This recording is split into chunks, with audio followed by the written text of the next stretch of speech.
This is an injection pump off of a 6.5 diesel GM Chevy. Come off my truck. And basically what happens to these is this pump mounted driver, they call it a PMD, gets warm and goes bad.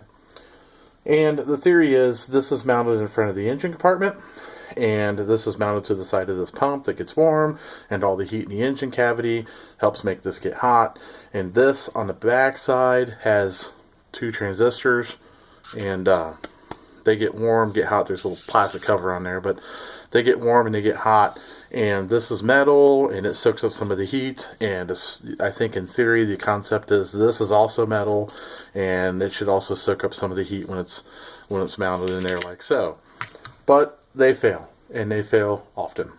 So what a lot of people do is they pull this off, this pump mounted, or this pump, before it fails, and they mount it on the front of their car, up near the radiator or somewhere away from where all the heat is, and that prolongs the life, and they have pretty good success.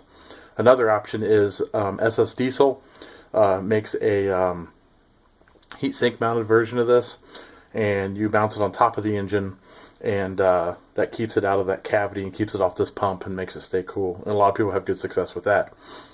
My module failed. What it was doing on that truck was the truck would run for a little bit, and when we get hot, especially on a hot day, it would just quit. You let it cool down, it'd start right back up. And sometimes that's the symptoms of these. Sometimes I've read online where they fail and don't ever start back up. So, apparently my truck was a little luckier than everybody else's. But anyhow, the current situation I have on my truck is there is one of these mounted on top of the engine to a piece of like aluminum angle, and it was just a temporary fix to keep the truck up and running. And what I've chosen to do is replace it with SSDiesel's version, and I'll show you that. It came in the mail on Friday, and SSDiesel, you should get on their site, check out their products. They got good stuff. In the box, I found a nice little notepad, pretty cool. Instructions on how to install the heatsink.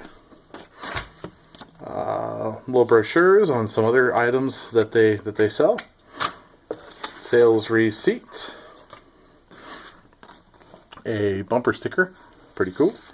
If you have a problem, give us a call message. And in this big box was this little box. And in this little box was this. Now, that's a pretty massive sized piece of aluminum. That's a super heat sink as far as I'm concerned. The cut on it is super thick. And this is pretty nice. The module, if you notice on this one, made in USA. Made in USA. I always try to support USA products when I can. That's just something I do, and I think we should support our country as much as we can, so I try to do that when I can. But anyhow, I'll show you how this mounts up in a little bit. I'm going to head out to the truck right now and put it in, and I'll show you where it goes and how easy it is to install, and maybe it'll help some of you guys out on deciding whether you want to buy one of these or not. So this is my where my PMD module was temporarily located, just to get this truck back in service. It's not the best way to do this. It's not even mounted on a good proper heatsink, but it did allow me to use the truck when I needed to use it, and I certainly would never suggest doing this. But basically the old pump is down inside. You can kind of see it. The light's not quite right, but down in there you can see the old pump mounted driver still mounted on it. In fact, you can see the corner of it right there, and basically that's been left on, unplugged. The plug was relocated up here, plugged into that got the truck running. So what we're going to do with this diesel kit is we're going to pull this pump module off this piece of aluminum angle, unbolt the aluminum angle, and bolt the new one to these bolts right here. Okay, that's pretty much all there is to it. A couple of bolts on top of the intake there hold the heatsink on. Do torque these down to what the instructions say. Don't over tighten them, they will strip out. The harness plugged right in. There's a little bit of wiggle room in there, so it's not tight.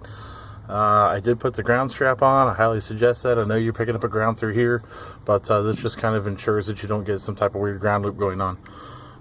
It does say, after you run this thing for a while, go ahead and check these, retorque these bolts on this heat sink that's holding the PMD driver to it. It wants you to retorque those. Vibrations, heat, things like that, swell and shrink, and all that good stuff causes stuff sometimes to loosen up. So at this point, this truck's ready to rock and roll. It's got many good years of life left in it, and pretty cool product by SSDiesel. I think this is a great option if you're having issues.